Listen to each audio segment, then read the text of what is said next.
திருக்குறளும் சனாதன தர்மமும் ஒன்றுதான் என்பதை உரிய ஆதாரத்துடன் நிரூபிக்கும் பதிவு. திருக்குறள் அதிகாரம் 3 நீத்தார் பெருமை, துறவிகளின் பெருமை. இந்த அதிகாரம் சனாதன தர்மத்தின் 4வது ஆசிரமமான சந்நியாச தர்மம் மற்றும் உலகப் பற்றுகளை துறந்த மகான்களின் வலிமையைப் பற்றி பேசுகிறது. திருக்குறள் பாடல் 21. ஒழுக்கத்து நீத்தார் பெருமை, விழுப்பத்து வேண்டும் என உலகின் நடை. விளக்கம்: தத்தமக்குரிய ஒழுக்கத்தில் நிலை நின்று உலகப் பற்றுகளை துறந்த மகான்களின் பெருமையே இந்த உலகத்தின் மேலான சிறப்புகள் எல்லாவற்றையும் விட மிக உயர்ந்ததாக போற்றப்படுகிறது. மகாபாரதம் சாந்தி பர்வம் அத்தியாயம் 269 ஸ்லோகம் 5. யத் சர்வபூதேப்யோ தக்ஷிணம் அப்யமுதாஹ்ருதம் அபயம் சர்வபூதேப்யோ தத் தானம் அனுத்தமம். அனைத்து உயிர்களுக்கும் அஞ்சத்தகாத நிலையை அபயம் அளித்து உலக ஆசைகளைத் துறந்த ஒரு சந்நியாசியின் நிலையே மிக உயர்ந்தது. அத்தகைய துறவிகளே உலகிற்கு வழிகாட்டிகள் என்பது இதன் பொருள். மனுஸ்மிருதி அத்தியாயம் 6 ஸ்லோகம் 96. அனேன விதினா சர்வான் த்யக்த்வா சங்கான் செனை சர்வத்வந்த்வ வினிர்முக்தோ பிரம்மண்யேவ அவதிஷ்டதே. மெல்ல மெல்ல உலகப் பற்றுகள் அனைத்தையும் துறந்து இன்ப துன்பம் போன்ற இரட்டைகளைக் கடந்த துறவி பிரம்மத்திலேயே, அதாவது இறைவனில் நிலை பெறுகிறார். அத்தகைய மகான்களின் பெருமை அளவிடற்கரியது. திருக்குறளும் சனாதன தர்மமும் ஒருமைப்பாடு. வள்ளுவர் ஒழுக்கத்து நீத்தார் என்று குறிப்பிடுவது சனாதன தர்மம் வலியுறுத்தும் வர்ணாசிரம தர்மத்தில் சந்நியாச ஆசிரமத்திற்குரிய ஒழுக்கங்களை கடைப்பிடிப்பவர்களை குறிக்கிறது. உலக ஆசைகளைத் துறந்த முனிவர்களே சமூகத்தின் தலைசிறந்த வழிகாட்டிகளாக கருதப்பட வேண்டும் என்ற சனாதன பார்வையை இக்குறள் உறுதிப்படுத்துகிறது. இக்குறள் இறந்தவர்களின் எண்ணிக்கையை கணக்கிடுவது எப்படி இயலாததோ அதேபோல் பற்றுக்களை துறந்தவர்களின் பெருமையை கணக்கிடுவதும் இயலாது என்பதை விளக்குகிறது. திருக்குறள் பாடல் 22. துறந்தார் பெருமை துணை கூறின் வையத்து இறந்தார் எண்ணிக்கை தவறு. விளக்கம்: பற்றுக்களை துறந்த முனிவர்களின் பெருமைக்கு அளவுகோல் கூறி அளக்க முற்படுவது இவ்வுலகில் இதுவரை பிறந்து இறந்தவர்களின் எண்ணிக்கையை கணக்கிட முயல்வதை போன்றது. அது முடியாத காரியம். மகாபாரதம் சாந்தி பர்வம் அத்தியாயம் 244 ஸ்லோகம் 18. ஏ து த்யக்த்வா ஆமிஷம் சர்வம் சாந்தாக பிரஷம்ய சேதசஹ தேஷாம் கதிஹி ந ஜானாதி தேவாக சேந்திராக சமாதயஹ. உலக ஆசைகளாகிய புலன் இன்பங்களை முழுமையாகத் துறந்து சாந்தமான மனதுடன் விளங்கும் அந்த மகாத்மாக்கள் அடையும் உன்னத நிலையை இந்திரன் உள்ளிட்ட தேவர்களாலும் கூட முழுமையாக அறிந்து அளவிட முடியாது. மனுஸ்மிருதி அத்தியாயம் 6 ஸ்லோகம் 39. யஸ்மாத் அணுமபி பூதேப்யோ ந பயம் ஜாயதே க்வச்சேத் தஸ்ய தேஹாத் விமுக்தஸ்ய பயம் நாஸ்தி குதஸ்சன. எந்த ஒரு துறவியால் மற்ற உயிர்களுக்கு சிறிய பயம் கூட உண்டாவதில்லையோ அத்தகைய துறவியின் பெருமை அனந்தமானது. அவர் உடலை துறந்தபின் அடையும் மோட்ச நிலையின் மகிமையை எவராலும் அளவிட முடியாது. திருக்குறளும் சனாதன தர்மமும் ஒருமைப்பாடு. துறவிகளின் பெருமையை அளவிட முடியாது என்ற வள்ளுவரின் கருத்து சனாதன தர்மம் சந்நியாசிகளை நிர்வாண அல்லது பிரம்ம நிலையில் வைத்து போற்றுவதோடு ஒத்துப்போகிறது. ஒரு சந்நியாசி என்பவர் உலகக் கணக்குகளுக்கு அப்பாற்பட்டவர். உலகப் பற்றை நீக்கியவர் எல்லையற்ற பிரம்மத்துடன் ஒன்றிவிடுவதால் அவரது பெருமை எண்ணற்றது, அதாவது அனந்தம் என்ற வேதகால தத்துவத்தையே இக்குறள் முன்மொழிகிறது.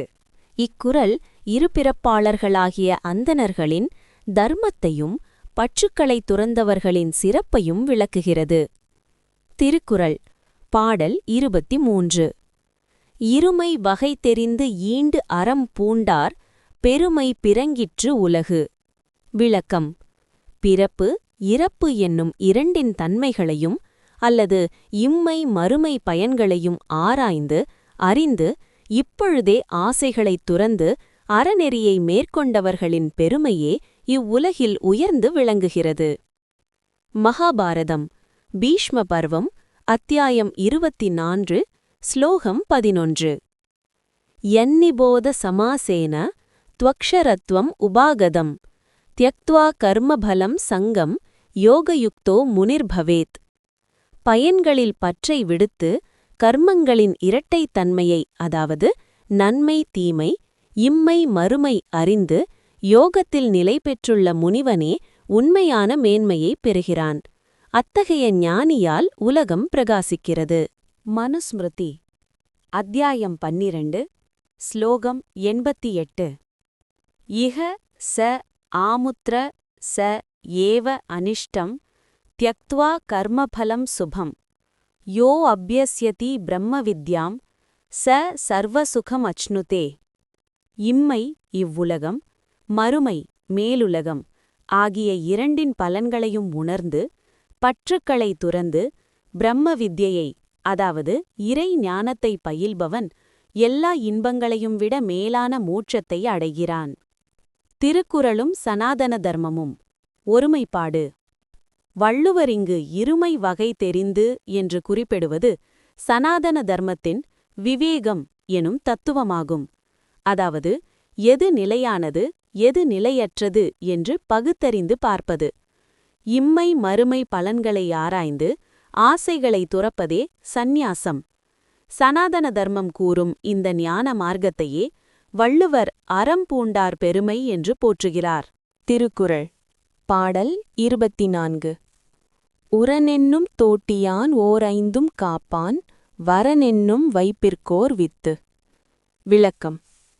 அறிவு திண்மை என்னும் அங்குசத்தைக் கொண்டு ஐம்புலன்கள் என்னும் யானைகளை தன்வசப்படுத்தி அடக்கிக் காப்பவன் மேலான வீட்டுலகம் என்னும் நிலத்திற்கு ஒரு சிறந்த விதையாவான். மகாபாரதம் பீஷ்ம பர்வம் அத்தியாயம் 28 ஸ்லோகம் 26. யதோ யதோ நிஸ்ஸரதி மனஸ்சஞ்சல மஸ்திரம் ததஸ்ததோ நியம் எய்தத் ஆத்மன்யேவ வசம் நயேத். சஞ்சலமானதும் நிலை இல்லாததுமான மனம் எந்தெந்த புலன் வழியாக வெளியே ஓடுகிறதோ அந்தந்த புலன்களிலிருந்து அதை தடுத்து நிறுத்தி ஆத்மாவிலேயே தன் வசமாக நிலைநிறுத்த வேண்டும். இவ்வாறு புலன்களை அடக்குபவனே மேன்மை அடைகிறான். மனுஸ்மிருதி அத்தியாயம் 2 ஸ்லோகம் 88. இந்திரியாணாம் விசரதாம் விஷயேஷ்வ அபஹாரிஷு சம்யமே யத்னமாதிஷ்டேத் வித்வான் யந்தேவ வாஜினாம். கவர்ச்சிகரமான புலனின்பங்களை நோக்கி ஓடுகின்ற ஐம்புலன்களையும் ஒரு தேரோட்டி தனது குதிரைகளை அடக்கி ஆழ்வது போல அறிவாளி அல்லது துறவி தன் வசப்படுத்த வேண்டும். புலனடக்கமே முக்திக்கான வழி. திருக்குறளும் சனாதன தர்மமும். ஒருமைப்பாடு. வள்ளுவர் ஐம்புலன்களை யானைகளாகவும் அறிவை அவற்றை அடக்கும் அங்குசமாகவும் உருவகப்படுத்துகிறார். இது சனாதன தர்மத்தின் இந்திரிய நிக்கிரகம் என்ற புலனடக்கமும் கதோபனிடதத்தில் கூறப்படும் இந்திரிய அஸ்வ என்ற புலன் குதிரைகள் உருவகத்தோடு முற்றிலும் ஒத்துப்போகிறது. ஐம்புலன்களை அடக்குபவனே முக்திக்கு தகுதியானவன் என்ற கருத்து இரு நெறிகளிலும் ஆணித்தரமாக பேசப்படுகிறது. இக்குறளில் ஐம்புலன்களை அடக்கி வெற்றி கண்ட துறவியின் வலிமைக்குச் சான்றாக இந்திரனை வள்ளுவர் குறிப்பிடுகிறார். குறள் 25. ஐந்தவித்தான் ஆற்றல் அகழ்விசும்புளார் கோமான் இந்திரனே சாலும் கரி. விளக்கம். ஐம்புலன்களையும் அடக்கி வென்ற துறவியின் ஆற்றலுக்கு அகன்ற வானுலகிற்கு தலைவனான இந்திரனே போதுமான சாட்சியாவான். இந்திரன் கௌதம முனிவரின் சாபத்திற்கு ஆளான புராண நிகழ்வை இது குறிப்பால் உணர்த்துகிறது. மகாபாரதம் அனுசாசன பர்வம் அத்தியாயம் 34 ஸ்லோகம் 26. ஏஹி தேபாஸ்ம தேவேந்திரம் அசக்ரித் சமரேஷு வை பராஜிதஞ்ச ஜைனஞ்ச ரிஷேஹ் சக்கியேன ராக்ஷவம். தவ வலிமை மிக்க ரிஷிகளின் சினம் மற்றும் சாபத்திற்கு முன்னால் தேவர்களின் தலைவனான இந்திரன் கூட பல முறை தோற்றுப் போயிருக்கிறான். புலன்களை அடக்கி தவம் செய்பவர்களின் ஆற்றல் இந்திரனை விடவும் வலிமையானது என்பது இதன் கருத்து. யாஜ்ஞவல்க்ய ஸ்மிருதி பிராயச்சித்த அத்தியாயம் ஸ்லோகம் 282 சாராம்சம். தபசா பிராப்யதே சர்வம் யத் கிஞ்சித் துரதிக்ரமம் இந்திரியாணாம் ஜயேனைவ தேவேந்திரோ அபி விஜித்யதே. அடைவதற்கு அரியது எதுவாக இருந்தாலும் அதை தவத்தினால் அடையலாம். ஐம்புலன்களை வெற்றி கொண்ட ஒருவன் தனது தவ வலிமையால் தேவேந்திரனின் பதவியை கூட அடையலாம் அல்லது வெல்லலாம். திருக்குறளும் சனாதன தர்மமும் ஒருமைப்பாடு. இக்குறளில் வள்ளுவர் நேரடியாக இந்திரன் மற்றும் விசும்புலார் கோமான் என்ற பதங்களை பயன்படுத்துகிறார். இது சனாதன தர்மத்தின் புராண மற்றும் வேத கருத்துகளை அவர் அப்படியே ஏற்றுக்கொள்வதை காட்டுகிறது. புலன்களை அடக்கத் தவறியதால் இந்திரன் அடைந்த சிறுமையும், புலன்களை அடக்கியதால் கௌதவர் போன்ற முனிவர்கள் அடைந்த பெருமையும் சனாதன தர்மத்தின் அடிப்படை கதைகளாகும். மகான்களின் தவ வலிமைக்கு முன்னால் தேவர்களின் பதவியும் அதிகாரமும் சிறியது என்பதே இரு நெறிகளும் கூறும் உண்மை. இக்குறள் உலகியல் மனிதர்களுக்கும் உயர்ந்த துறவிகளுக்கும் இடையே உள்ள அடிப்படை வேறுபாட்டை விளக்குகிறது. திருக்குறள் பாடல் 26. செயற்கரிய செய்வார் பெரியர், சிறியர் செயற்கரிய செய்கலாதார். விளக்கம்: செய்வதற்கு மிகவும் கடினமான செயல்களை செய்து முடிப்பவர்கள் பெரியோர், துறவிகள் அல்லது மகான்கள். அத்தகைய கடினமான செயல்களை செய்ய முடியாதவர்கள் சிறியோர், உலக ஆசைகளில் உழல்பவர்கள். மகாபாரதத்தில் இணையான ஸ்லோகம். மகாபாரதம் சாந்தி பர்வம், அத்தியாயம் 261, ஸ்லோகம் 15. யத் துஷ்கரம் துராபம் ச துர்கமம் ச யதாஸ்திதம் தத் சர்வம் தபசா சாத்யம் தபோஹி துரதிக்ரமம். விளக்கம்: செய்வதற்கு எது அரியதோ, எதை பெறுவது கடினமோ, எது கடக்க முடியாத பாதையோ அவை அனைத்தையும் தவத்தினால் சாதிக்க முடியும். தவ வலிமையால் செயற்கரியவற்றை செய்பவர்களே சிறந்தவர்கள். மனுஸ்மிருதி அத்தியாயம் 11, ஸ்லோகம் 238. யத் துஷ்கரம் யத் துராபம் யத் துர்கம் யச்ச துஸ்தரம் தத் சர்வம் தபசா சாத்தியம் தபோஹி துரதிக்ரமம்.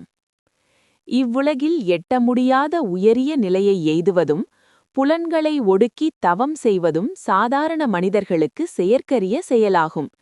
இதை செய்பவர்களே மேலானவர்கள். திருக்குறளும் சனாதன தர்மமும் ஒருமைப்பாடு. இங்கு செயற்கரிய செயல் என்பது சாதாரண உலகியல் வெற்றிகளை குறிக்கவில்லை. மாறாக மனம் மற்றும் புலன்களை ஒடுக்கி தவம் புரிந்து இறைநிலையை எய்துவதை குறிக்கிறது.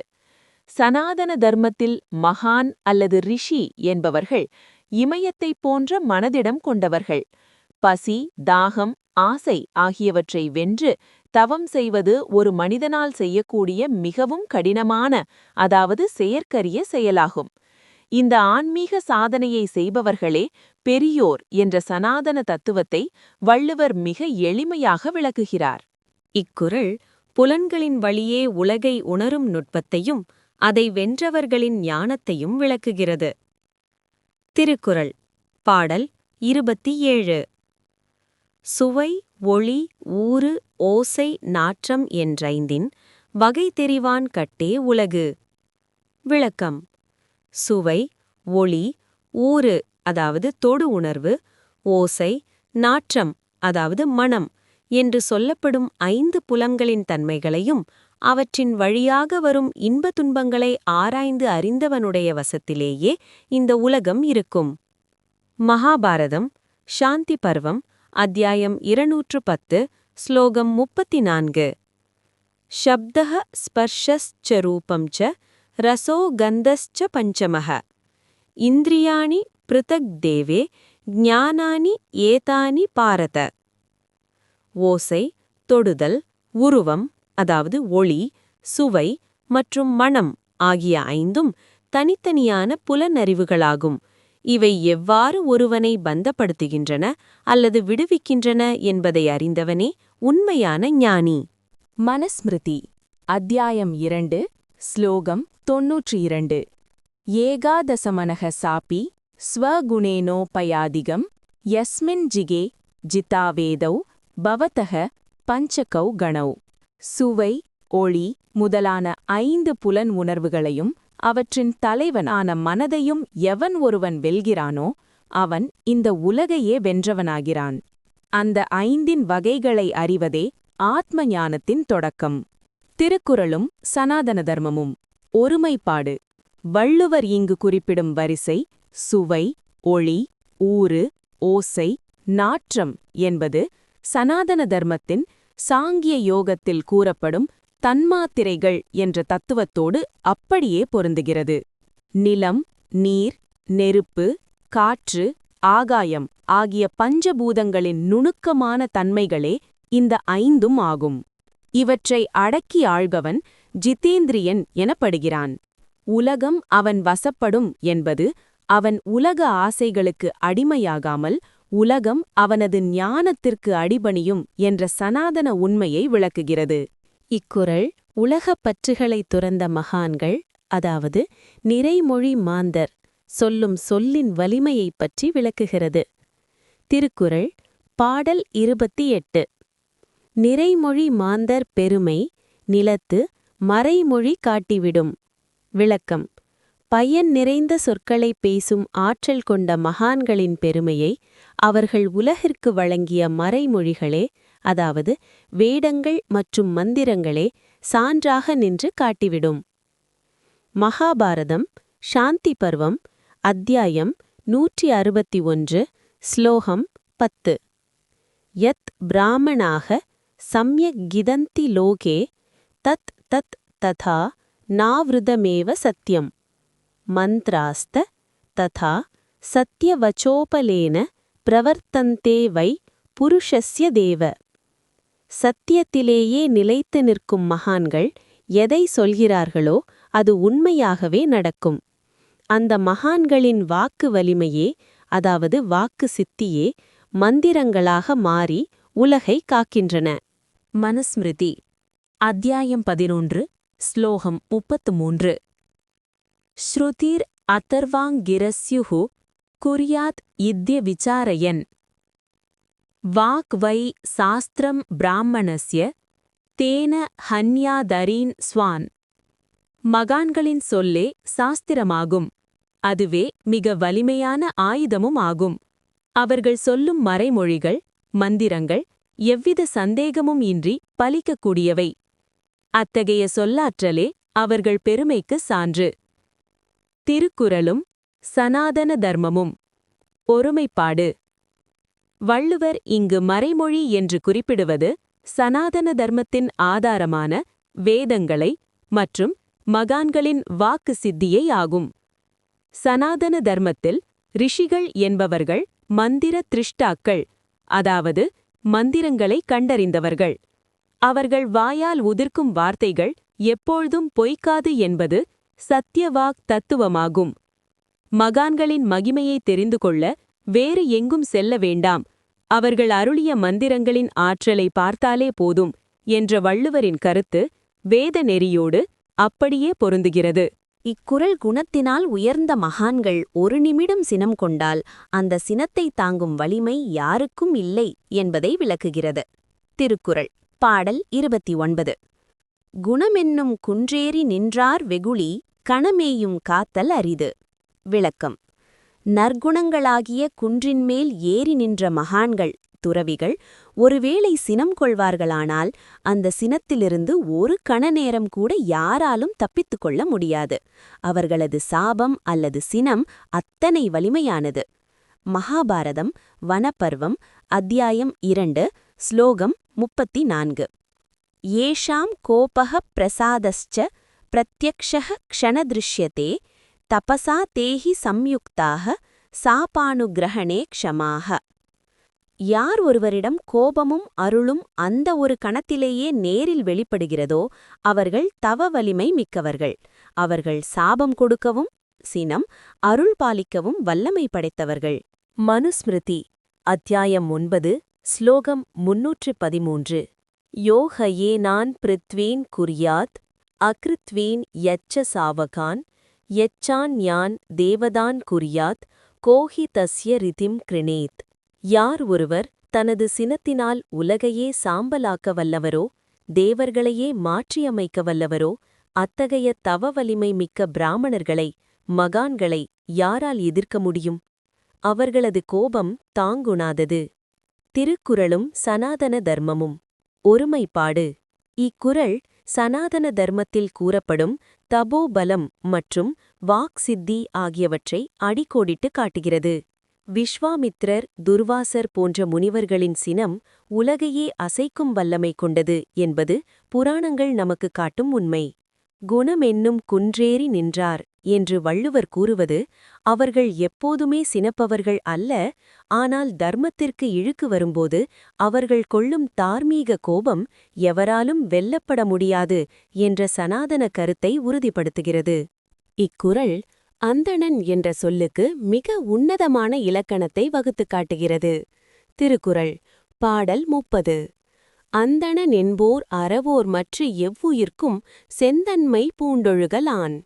விளக்கம்: எல்லா உயிர்களிடத்தும் கருணை கொண்டு அறநெறியில் நடப்பவர்களே உண்மையான அந்தணர்கள் ஆவர். ஜாதியால் அல்லாமல் குணம் மற்றும் கருணையால் மட்டுமே ஒருவன் அந்தணனாகிறான் என்பதை வள்ளுவர் இங்கு உறுதிப்படுத்துகிறார். மகாபாரதம் வனபர்வம் அத்தியாயம் 180 ஸ்லோகம் 21. நிர்விசேஷம் யதா பிரம்மா சர்வபூதேஷு திஷ்டதி ததா ய சர்வபூதானாம் மைத்ரஹ பிராமண உச்யதே. எவ்வாறு பிரம்மம், அதாவது இறைவன், அனைத்து உயிர்களிடத்தும் பாகுபாடின்றி இருக்கிறதோ அவ்வாறே எவர் ஒருவர் அனைத்து உயிர்களிடத்தும் நட்புடனும் கருணையுடனும், அதாவது மைத்ரஹ, இருக்கிறாரோ அவரே உண்மையான பிராமணன், அதாவது அந்தணன் என்று அழைக்கப்படுகிறார். மனுஸ்மிருதி அத்தியாயம் 4 ஸ்லோகம் 246. ஏ அஹிம்சகः சர்வபூதானாம் அத்ரோஹோ தயாலுஹு சஹ ஹி விப்ரோ வினிர்முத்தஹ சர்வான் தர்மான் சமச்னுதே. எந்த உயிர்க்கும் தீங்கு செய்யாதவனாகவும் வஞ்சனையற்றவனாகவும் கருணை மிக்குவனாகவும் இருப்பவனே சிறந்த விப்ரன், அதாவது அந்தணன். அவனே எல்லா தர்மங்களையும் உணர்ந்தவனாகிறான். திருக்குறளும் சனாதன தர்மமும் ஒருமைப்பாடு. வள்ளுவர் இங்கு அந்தணன் என்பதற்கு வழங்கும் விளக்கம் சனாதன தர்மத்தின் சர்வபூதஹிதம், எல்லா உயிர்களின் நலம் என்ற கொள்கையோடு முழுமையாக ஊன்றிப்போகிறது. பிறப்பினால் அந்தணன் என்பதை விட ஒழுக்கத்தினாலும் கருணையினாலும் ஒருவன் அடையும் ஆன்மீக உயர்வையே சனாதன தர்மமும் போற்றுகிறது. அறவோர் என்று வள்ளுவர் குறிப்பிடுவது தர்மத்தையே தனது வாழ்வாகக் கொண்ட சந்நியாசிகளை ஆகும். இதன் மூலம் நீத்தார் பெருமை அதிகாரம் முழுமை பெற்றது. இந்த அத்தியாயத்தின் நிறைவுரை: அதிகாரங்களின் வைப்புமுறை, சனாதன தர்மத்தின் படிநிலை விளக்கம். திருவள்ளுவர் தனது நூலைத் தொடங்கும்போது கையாண்ட வரிசை முறை ஒரு தற்செயலான நிகழ்வல்ல. அது சனாதன தர்மம் உலகை நோக்கும் பார்வையின் சாராம்சம். 1. கடவுள் வாழ்த்து. பரம்பொருள், த சுப்ரீம் பீயிங். சனாதன தர்மம் ஏகம் சத் என்று பரபிரம்மத்தை முதன்மையாக வைக்கிறது. வள்ளுவரும் அதிபகவன் முதற்றே உலகு என்று முதல் அதிகாரத்தில் அந்த முழுமுதற் கடவுளை வைத்தார். இது அனைத்திற்கும் மூலமான நித்திய பொருளை வணங்குவதாகும். இது சனாதன தர்மத்தின் உபாசனை அல்லது பக்தி நிலையின் உச்சம். 2. வான் சிறப்பு. தேவர்கள் மற்றும் இயற்கை, த செலஸ்டியல் ஹைரார்கி. இறைவனுக்கு அடுத்தபடியாக இந்த பிரபஞ்சத்தை வழிநடத்தும் சக்திகளாக சனாதன தர்மம் தேவர்களை, இந்திரன், வருடன், அக்னி ஐ முன்வைக்கிறது. வானில் வாழும் தேவர்கள் யாகத்தினால் மகிழ்ந்து மழையை பொழிகிறார்கள். வள்ளுவர் 2ஆம் அதிகாரத்தில் மழையை பாடுவதன் மூலம் அந்த தேவர்களின் அருளாசியால் பூமி இயங்குவதை குறிப்பால் உணர்த்துகிறார்.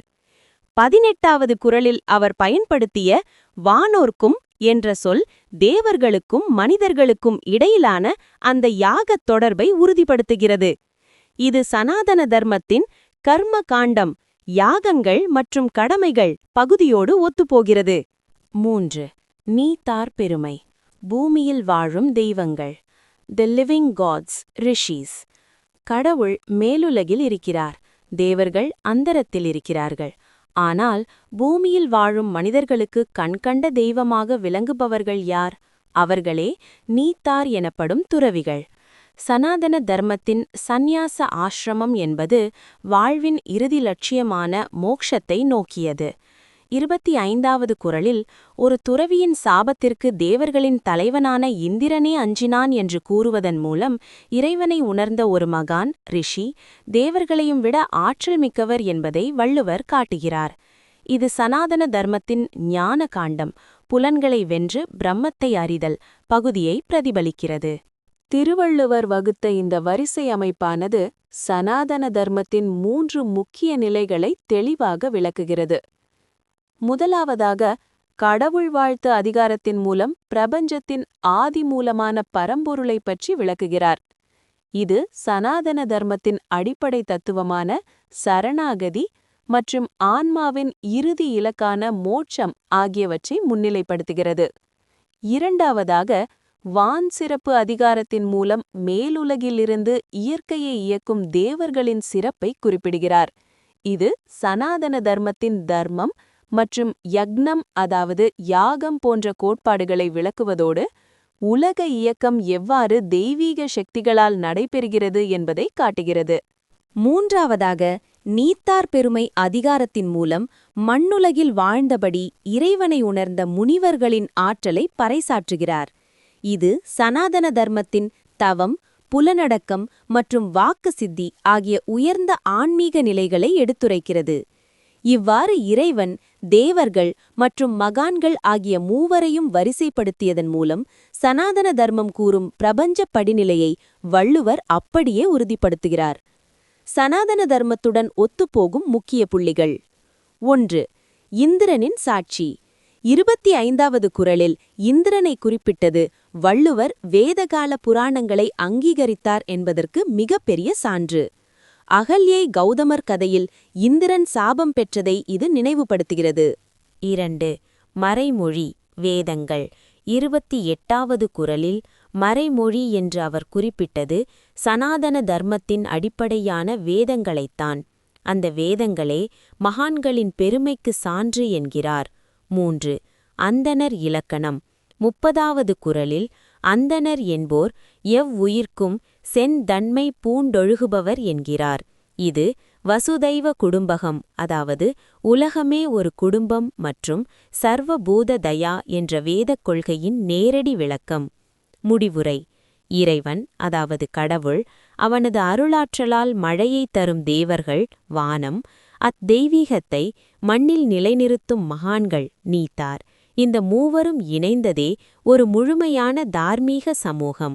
வள்ளுவர் இந்த வரிசையின் மூலம் சனாதன தர்மம் கூறும் பிரபஞ்ச அமைப்பை மிகத் தெளிவாக நிலைநிறுத்தியுள்ளார். ஆயி உதவியுடன் தொகுத்து வழங்குவது சுவாமி வித்யானந்தா, கன்னியாகுமரி. வாட்ஸ்அப் குழுவில் இணைய வாட்ஸ்அப் தொடர்புக்கு 9789 374 109.